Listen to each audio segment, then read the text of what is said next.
ярекелей деп аталады. Бұндай жұмыс соңғы күні. Ярекелей деген сөз, жұмыс қалай тез бітеді, солай ертең айтамыз.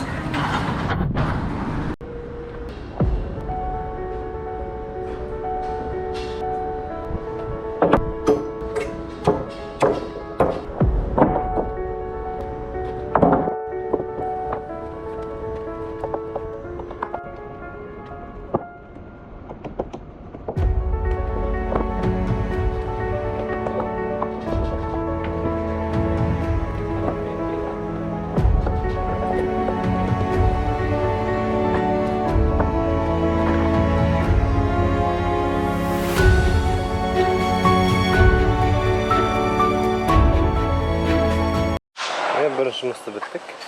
Енді екінші жұмыс осы күрекпен осының бәрін тазалап, бұл жерге жинап қою керек.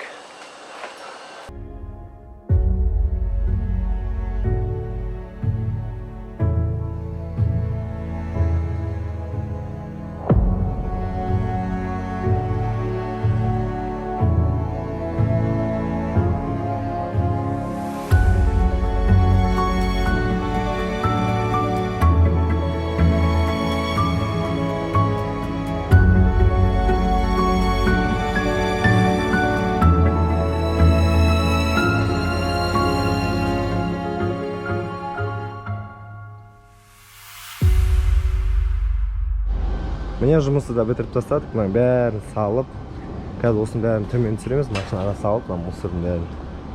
Сонымен жұмыс аяқталды, осы Кореядағы. Керемет демалып отырып.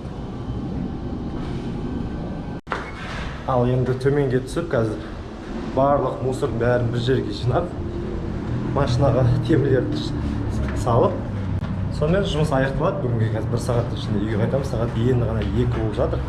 2-ден 10 минут па, ол жұмыс өтеді. Жұмыс ерте өткен сайын қуанышты қуанамыз.